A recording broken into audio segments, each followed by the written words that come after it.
Todas las noches hemos hecho una dinámica desde que empezamos en el Nuevo Testamento y ahora que estamos en Juan capítulo 2, la dinámica continúa.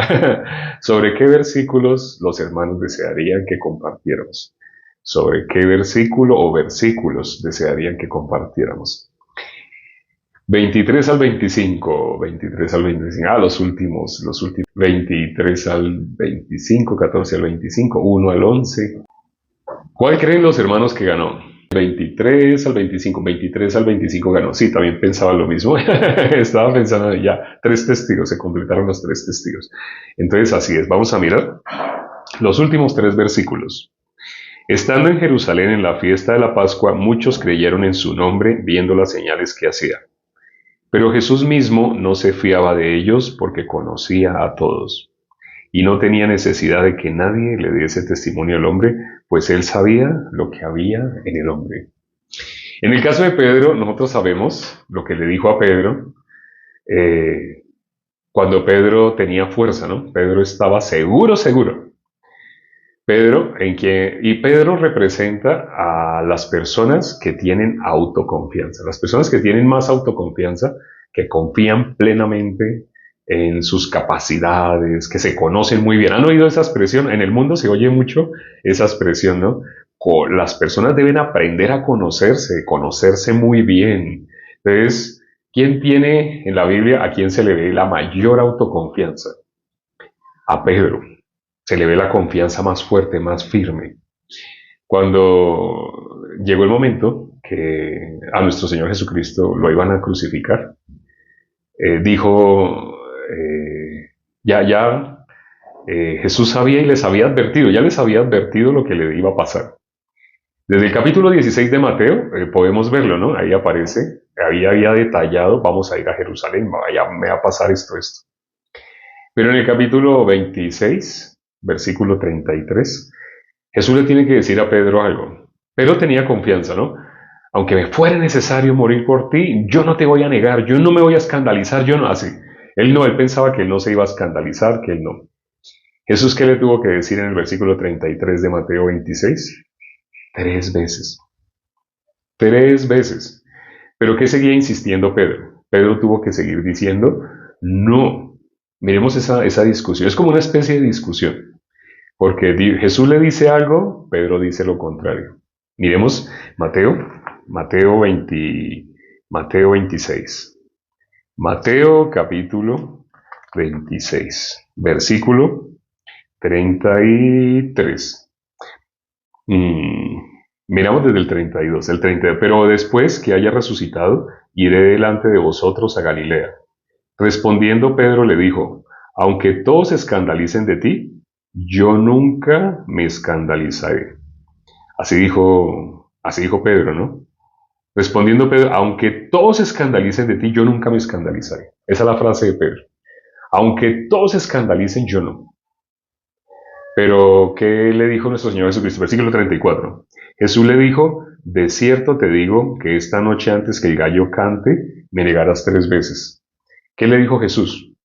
Entre todos, usted el que más. Usted el triple. Así, yo dije que todos se van a escandalizar. Versículo 32. Jesús, ¿qué dijo? Todos se van a escandalizar. ¿Pero qué dice Pedro? El versículo 33, no. ¿Qué le dice Jesús en el versículo 34? Tú, antes de que el gallo cante, tres veces. ¿Y qué dice el versículo 35? Pedro dijo amén, así. Pedro, escuchando la voz de nuestro Señor Jesucristo, Pedro dijo amén, así sea, así va a ser. Si Jesús dice que yo me voy a escandalizar y que yo voy a negarlo tres veces, así es, porque Jesús es el verbo. Jesús, yo dije que Jesús es el Cristo. En Mateo 16, ¿qué había dicho Pedro? Ah, tú eres el Cristo. Así dijo, ¿no? Tú eres el Hijo del Dios viviente. Y Jesús le dijo, bienaventurado eres Simón, porque eso que has dicho no te lo reveló carne ni sangre. Pero Pedro, aunque Pedro había dicho, tú eres el Cristo, Pedro ya plenamente confiaba en la palabra de nuestro Señor Jesucristo. Aquí, ¿qué dice Pedro? Después de que Jesús le dice, hoy, antes de que el gallo cante, me negarás tres veces. ¿Cómo lo dice más exactamente? Dice, de cierto te digo que esta noche, así le dijo Jesús, esta noche. Ni siquiera le digo mañana, esta noche. Antes que el gallo cante, me negarás 3 veces. Y en el 35, Pedro le dijo, aunque me sea necesario morir por ti, no te negaré. Y todos los discípulos dijeron lo mismo. ¿Qué había en Pedro? Es el ejemplo de más autoconfianza. Pedro, ¿cómo pensaba Pedro? Que Jesús no lo conocía. Pedro pensaba, no sabe de lo que yo soy capaz, no sabe de lo que yo estoy dispuesto. Yo lo amo tanto que estoy dispuesto a morir por él. Me extraña que Jesús haya dicho de esa manera, que yo, y también junto con los otros, me voy a escandalizar. Ellos sí, pero yo no, aunque me sea necesario. Si Jesús dijo que todos se van a escandalizar, ¿qué significa? Cuando Jesús dijo todos se van a escandalizar, ¿qué significa? Que todos. Si Jesús dijo que todos se van a escandalizar, significa que todos se van a escandalizar. Eso significa todos. Cuando Jesús dijo, Juan 8:44, estamos en Juan 8, en Juan capítulo 2, estamos en Juan capítulo 2, pero ¿qué dice Juan capítulo 8? En Juan capítulo 8, el versículo 44, Jesús dijo, vosotros sois de vuestro padre el diablo. ¿A quién le dijo Jesús eso? Había una multitud de personas. ¿Pero acaso Jesús había hablado con cada uno? Habían personas que Jesús no había visto nunca. Había una multitud de personas. Y Jesús dijo, vosotros sois de vuestro padre el diablo.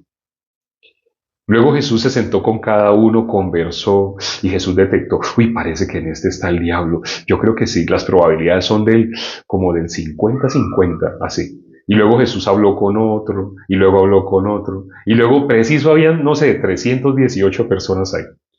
Así, ¿cuántas habían? No sé, no sabemos, no aparece el número, aquí no dice el número, pero supongamos una cifra, 320. Entonces, entre esas 320 personas, Jesús los conocía uno por uno. ¿Qué leímos hoy en Juan capítulo 2, versículo 25? ¿Qué dice el versículo 25? Juan capítulo 2, versículo 25. Dice, y no tenía necesidad de que nadie le diese testimonio del hombre, pues él sabía lo que había en el hombre. Jesús sabe qué es lo que hay en el ser humano. Jesús necesitaba así que alguien le dijera, cuidado, ellos piensan así, ellos son de tal corriente política, ellos son de derecha, izquierda. Les soy sincero, yo de política yo no sé nada, no sé nada. Ellos son zurdos, ellos son derechos, ellos están con César, ellos están en contra de César. No, Jesús no necesitaba que nadie le hablara de las personas, que nadie le diera quejas. Mire, ellos piensan así, ellos son de tal pensamiento, ellos son de tal ideología. ¿Jesús necesitaba así? No, porque Jesús los conocía. ¿Cómo dice acá? Dice, no tenía necesidad de que nadie le diese testimonio del hombre, porque él sabía lo que había en el hombre. Es más, ¿qué fue lo que hizo nuestro Señor Jesucristo con los discípulos en el capítulo 24 de Lucas? Sabemos que es paralelo, ¿no? Son paralelos todos los 4 primeros libros de la Biblia. Estamos en el cuarto, estamos en el Evangelio según San Juan. Pero entonces, cuando leímos en Lucas capítulo 24, ya cuando nuestro Señor Jesucristo había resucitado, ¿qué les dijo? En el versículo 45, ¿qué hizo? En Lucas 24:45, dice que Jesús les abrió el entendimiento para que comprendiesen las Escrituras. ¿Antes ellos comprendían las Escrituras? No. Los fariseos, ¿ellos sí comprendían las Escrituras? Tampoco. Los discípulos de nuestro Señor Jesucristo tenían una característica. Ellos habían sido el desecho, lo desechado de la sociedad. Y Jesús, esas fueron las personas que Jesús llamó.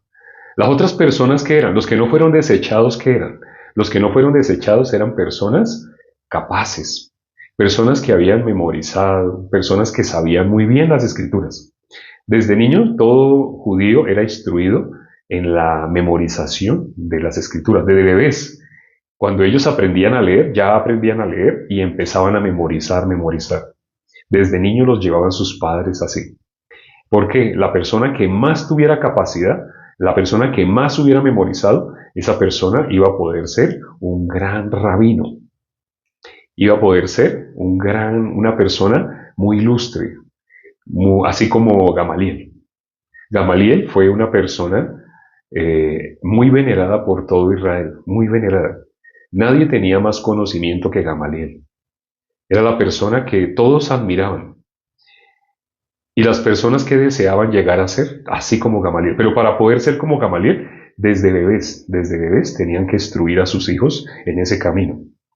Pero los que les iba mal, a los que no les funcionaba bien, a los que de pronto, así como a la hora de memorizar, fallaban.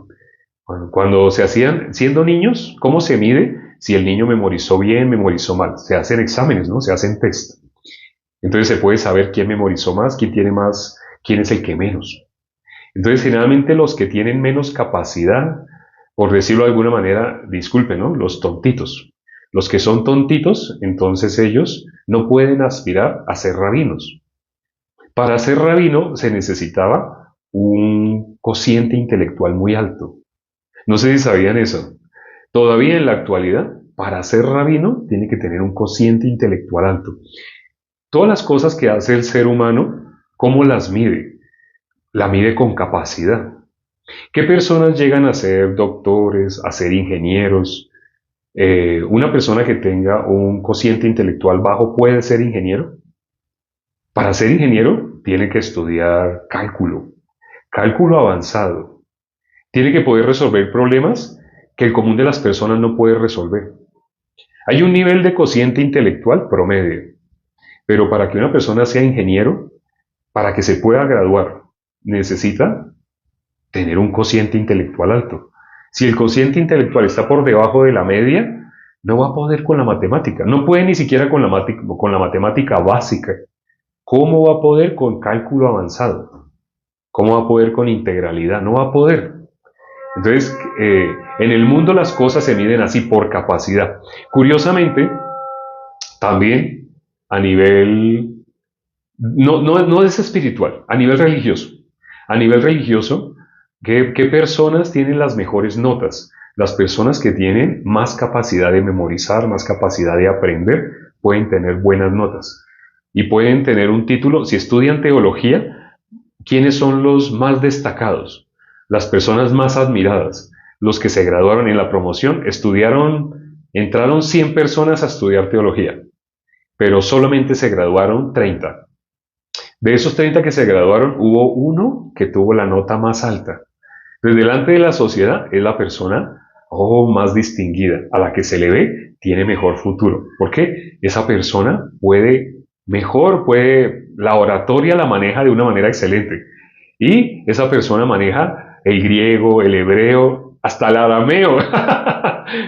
En el mundo se mide la capacidad. Los rabinos no eran la excepción. Para una persona ser rabino, ¿quién podía ser rabino? Los que tenían el IQ, el cociente intelectual más alto.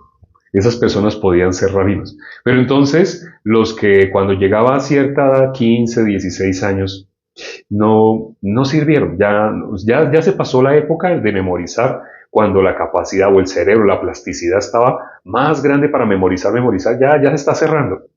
Entonces, cuando ya adquirieron 15, 16 años, ya es muy tarde, ya es muy tarde. Entonces ya los que no alcanzaron a memorizarse la Torá completa, ya ¿qué les toca? Dedicarse a una labor, la pesca o la carpintería. Tiene que dedicarse a algo de tontitos, cosas de tontitos, porque no pueden ser rabinos, no pueden, no les da, el intelecto no les da. Como no pueden ser rabinos, son desechados, van a ser desechados. Eso es lo vil y menospreciado. Dice 1 Corintios capítulo 1, lo vil y menospreciado. ¿Quién usa lo vil y menospreciado? ¿Quién usa lo vil y menospreciado? Lo que el mundo no valora. El mundo ve solamente los que tienen alta capacidad. Pero Dios ve así. El versículo que leímos hoy, ¿qué dice? El versículo los hermanos están escribiendo, ¿quién es el que usa lo vil y menospreciado? 1 Corintios capítulo 1, versículo 27, 28, 29, ¿qué dice? Dios usa lo vil y menospreciado, lo vil y menospreciado, lo que no sirve, lo que tiene atención dispersa, lo que no puede sacar buenas notas, lo que no puede, Dios usa. Eso es lo que Dios usa, lo vil y lo menospreciado. Entonces los discípulos no pudieron servir para el camino fariseico. En esa época, así como en esta época, los padres desean que sus hijos sean doctores, que sus hijos sean ingenieros, que sus hijos logren trabajar, ojalá, en la NASA. Los padres quieren que sus hijos sean admirados, que ganen beca, que ganen beca. Un padre es feliz cuando su hijo dice, me dieron beca. De lo inteligente que soy, me dieron beca para estudiar en España, para estudiar en Noruega, para estudiar así. Los padres se ponen bravos, están felices. Ya ese es el hijo que más quieren. El hijo que tiene más capacidad. Pero los que no son menospreciados. Y nuestro Señor Jesucristo, Él escogió a los discípulos. Todos los rabinos, ellos eran los que escogían sus discípulos escogían al rabino. El discípulo con tanto estudio que habían estudiado, cuando ellos ya se graduaban, cuando ellos ya salían, por decirlo de alguna manera, como de high school, así, cuando ellos se graduaban, ellos ya podían escoger al rabino. Ellos veían un rabino que era de admirar y ellos podían ir delante de ese rabino y el rabino les hacía unas pruebas y miraba si servían o no servían y los aceptaba o los rechazaba. Pero eran ellos los que iban a buscar al rabino. Pero los discípulos de nuestro Señor Jesucristo, ellos no fueron a buscar a nuestro Señor Jesucristo. Cuando nosotros leímos ahorita Juan capítulo 1, ¿cierto? ¿Y qué vimos? Jesús, él era el que les decía, sígueme, sígueme. Solo al principio Juan, Andrés, sí se acuerdan, ¿no? Cuando llegaron y le dijeron, bueno, no dicen los nombres, pero sí fueron ellos. Llegaron y le dijeron a nuestro Señor Jesucristo, Rabí, ¿dónde vives? ¿Dónde moras? Entonces Jesús les dijo, síganme. Jesús les dijo, síganme. Y después entonces vio a Pedro, así, sígame también a Pedro. Luego Felipe, luego Natanael. Eso lo vimos en el capítulo anterior, capítulo 1. Jesús era el que les decía, síganme. Es al revés. ¿Jesús les hacía alguna prueba de conocimiento? No. Jesús a quién escogió, lo vil y menospreciado de la sociedad. Jesús no escogió los que se graduaron, Jesús escogió los que estaban en la pesca, los que estaban en carpintería, los que estaban en ese tipo de labores como técnicas. Aquí en el país que me encuentro hay un instituto educativo que capacita a las personas en esas labores técnicas. Las personas que no alcanzaron a estudiar en la universidad, los que no alcanzan para ser ingenieros, para estudiar cálculo avanzado, así. ¿Qué les toca? Les toca estudiar en ese otro instituto. Es un instituto donde le enseñan a las personas manualidades, a manejar el torno, a manejar así las herramientas de mecánica, a manejar las herramientas de construcción. Los hacen unos expertos albañiles para que estuquen bien rápido, estuquen así con gran velocidad. Los enseñan a hacer artes manuales. Algo que no necesita mucho pensamiento. Solamente sumar, ya, con que sepan sumar, pueden aprender a hacer así algo de carpintería. Solo con sumar y restar, no necesitan mucho. Entonces, hay un instituto que capacita personas así. Y ese instituto entran muchas personas, muchas veces. Nuestro Señor Jesucristo, ¿a quiénes escogió? A personas que ni siquiera podían estudiar esas actividades ese tipo de obras técnicas, ¿no? Pescadores. Un pescador, ¿qué necesita? Un pescador solamente necesita, el pescador solamente necesita como su experiencia. El pescador se basa en su experiencia. Los pescadores ellos no pueden aplicar matemática a dónde se van a hacer los peces. Entonces, ¿se acuerdan del caso de Pedro? Cuando Pedro, Lucas 5, cuando Pedro estuvo pescando, vamos a leer, Lucas capítulo 5, versículo 5, Lucas 5:5. Lucas 5:5. Respondiendo Simón le dijo, Maestro, toda la noche hemos estado trabajando. Así dijo Pedro, ¿no? Él toda la noche que habían estado trabajando y nada habían pescado, nada.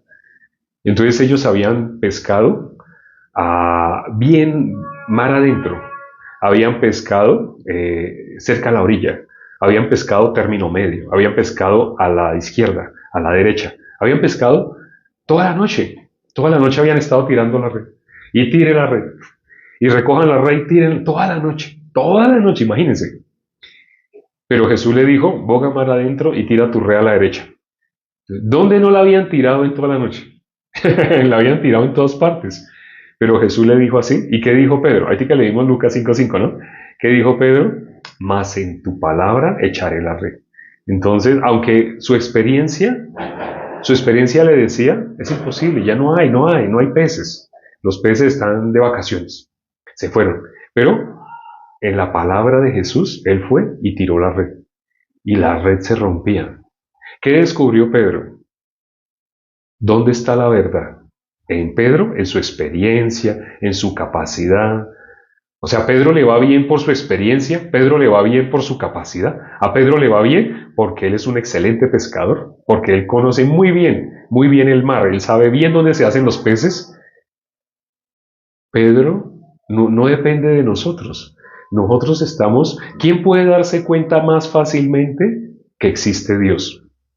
Los tontos. Disculpen, o sea, no estoy hablando de EQ, sino estoy hablando de la persona que no confía en sí misma. La persona que confía en sí misma, esa persona sabe incluso cuánto tiene que pagar. Antes de que le pasen la cuenta a esa persona, como sabe tanto, ya sí, yo sé, es tanto. Les he contado un caso, no lo repito, un caso de una vez con alguien que sabía cuánto era la... Y le dije, espere, preguntemos. Ay, pero ya sabemos cuánto es, aquí está en la carta. Aquí dice que ese plato costaba eso. Ese tipo de sobremesa, ese tipo de bebida costaba esto. Y fueron dos platos, fueron dos bebidas, entonces eso suma esto. Pero preguntemos.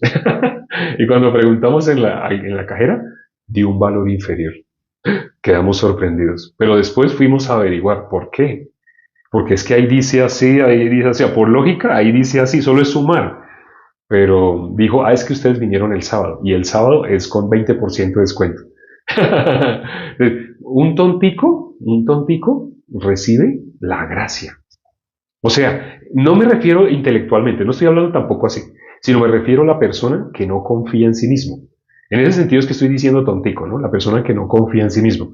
El que confía en sí mismo, esa persona se basta por sí misma. ¿Esa persona necesita de Dios? No. Cuando piensa una persona muy capaz, cuando piensa en Dios, piensa en que le ayude un poquito, que le ayude un poco, porque esa persona como es tan capaz, ella puede sola.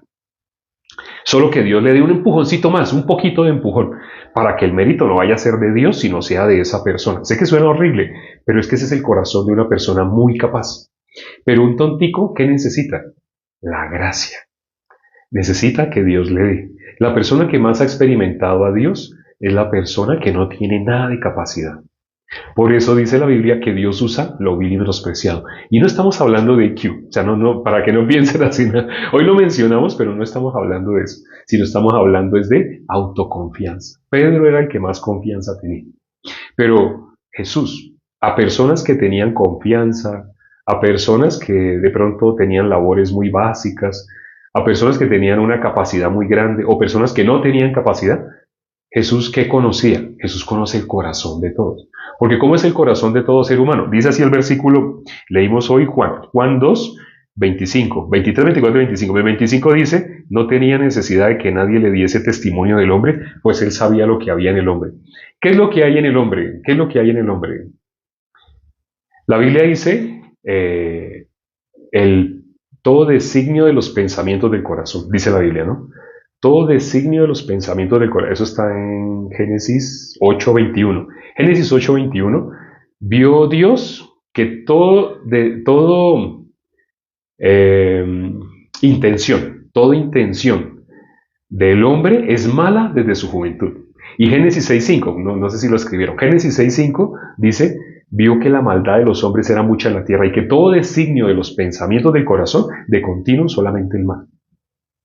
De continuo solamente el mal. Ese es el ser humano. O sea, Jesús necesitaba que le dieran testimonio. Si venía una persona muy ilustre, como Nicodemo, si venía una persona muy ilustre, muy respetada, y saludaba de una manera correcta, maestro, sabemos que tú vienes de Dios, porque nadie hace las obras que tú haces si no está Dios con él. Jesús hablaba como las demás personas.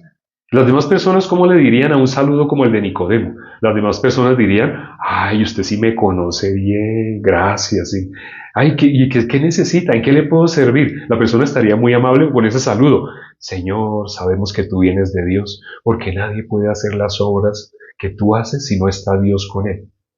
Jesús vio la forma tan respetuosa, con lisonjas, lo saludó con lisonjas, pero qué le dijo Jesús a Nicodemo? Apenas terminó toda esa lambisconería, disculpen la expresión, apenas terminó esa cortesía, disculpen, suena mejor así, esa norma de cortesía, Jesús, ¿qué le dijo? Jesús le dijo a Nicodemo, de cierto te digo, Jesús conocía lo que hay en el corazón de él.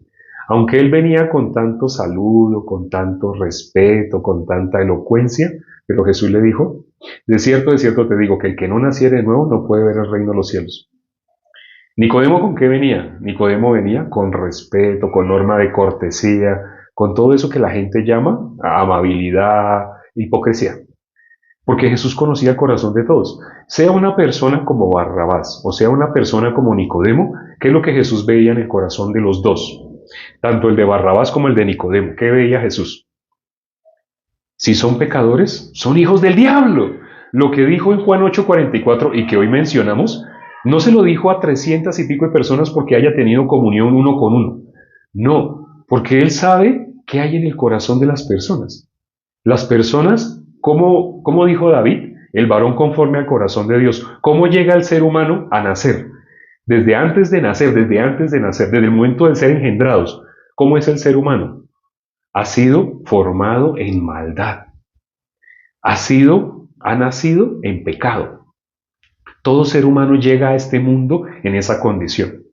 Nace lindo. Si uno ve un bebé recién nacido, se ve lindo, se ve indefenso, inocente no, ojo, no inocente, se ve indefenso, pero no inocente. Quien haya leído la Biblia, quien conozca el corazón de Dios, mi pueblo se perdió porque le faltó conocimiento. Quien conozca el corazón de Dios sabe que un bebé no llegó inocente. Un bebé no llegó inocente, llegó indefenso, pero no inocente. Si tú eres de la religión pagana que se arrodilla delante de estatuas, hay una frase que te han metido. Ay, es que los bebés son inocentes. No, no son. Lee la Biblia. La Biblia dice, no. Son indefensos, pero no son inocentes. La Biblia es la verdad. La palabra de Jesús es la verdad. La palabra de nosotros, ¿qué es? Como la de Pedro. Llena de capacidad, llena de buenos deseos, querer hacer. Cuando la obra se realiza es porque Dios lo permite. ¿Quién será aquel que diga que sucedió algo que el Señor no mandó? Cuando una obra no se realiza, esa persona tiene todavía confianza en sí mismo. Los hermanos que han querido predicar, que han querido compartir y no lo han hecho, ¿en quién se están apoyando? En sí mismos. Cuando yo haga, cuando yo tenga, cuando yo logre. Pero la persona que no confía en sí mismo, solamente leyendo la palabra, ir y predicar el Evangelio a toda criatura. Hoy tengo que predicar. Antes de que termine el día de hoy, tengo que predicar. ¿Cómo hago para predicar? Ay, por la mañana estuve trabajando, pero ya me quedan, ya del día, ¿qué horas son? Ya quedan 2 horas para que se acabe el día de hoy. Necesitas un minuto. Para hacer un video necesitas un minuto. Hace poco una hermana que ella no sabía cómo empezar. Y le dije, toma tu celular y di así, ¿Es muy difícil? Ella lo hizo. Ay, no fue difícil, de verdad fue menos de un minuto. Y lo subió. 5.000 personas vieron el video. Y es un canal que no tenía vistas. Es un canal que no tenía como 3, 4 videos. Pero subió un video predicando el Evangelio, 5.000 personas. La hermana solamente tenía que escuchar. No es, ay, mañana, cuando tenga micrófono, cuando tenga. El corazón de nosotros es engañoso y perverso. El corazón de nosotros quiere aplicar la técnica diabólica. La técnica diabólica es después. Pero la técnica bíblica, ¿sabe cuál es? Hoy. Esa es la técnica bíblica. Hoy. Hoy, ¿cuántas personas escucharon el Evangelio a través de tus labios? Porque en la Biblia dice, abre tu boca que yo la llenaré. Dios quiere que nosotros prediquemos. Si tú abres la boca, Dios la va a llenar. Solo necesitas abrir la boca. Solo necesitas hacerlo. Yo creo que mañana, o tal vez de pronto, ¿hoy qué día es? Hoy es miércoles. Este domingo yo voy a hacer, tal vez el lunes. No. Hoy. El corazón de nosotros, ¿cómo es? Engañoso y perverso. Jesús lo conocía. Jesús sabía el corazón de todos. el de Barrabás, el de Nicodemo, igual, no hay diferencia. Le llevaron a una mujer que vieron haciendo actos vergonzosos, ni siquiera se puede nombrar lo que ella estaba haciendo, y la llevaron así desnuda. Ahí no dice que le dijeron vístase, la llevaron arrastrada, y ella estaba haciendo sus actos vergonzosos sin ropa. La llevaron así delante de Jesús, se la tiraron a Jesús, la iban a matar, la iban a lapidar. Pero Jesús viéndola a ella y viéndolos a ellos, ¿Jesús vio alguna diferencia? Jesús vio lo mismo. Al verla a ella y verlos a ellos sí, muy estudiosos, se sabían la Torá de memoria, muchas cosas así. Pero pecadores, un pecador muere ¿a dónde va? Al infierno. Qué pena creo que nos hemos pasado y a la vez está que se apaga el celular, la batería ya ¡fum! Se bajó. Vamos a orar ya para terminar. Padre, gracias por este tiempo que nos permitiste para compartir tu palabra. Lamentablemente, el ser humano, por la sociedad, por la corriente de este mundo, confía en sí mismo. Permite que las personas que van a ver este en vivo no se apoyen en sí mismos, no sigan apoyándose en sí mismos, sino se apoyen en tu palabra. Miren la palabra, lo que nos empuja a hacer tu obra es la palabra, porque no somos nosotros la que la hacemos. Nosotros solamente somos administradores. Tú nos diste el talento a todo, todo justo tiene ese talento. Algunos lo han estado escondiendo. Permite, Padre, que no se siga postergando. Hoy no se ha acabado el día de hoy. Dale el corazón a los hermanos para que anuncien el Evangelio. Te lo pedimos y hemos orado en el nombre de nuestro Señor Jesucristo. Amén. Gracias, hermanos. Nos vemos. Hoy no me alcanzo ni a despedir porque ya faltan segundos para que se apague el teléfono. Nos vemos. Chao.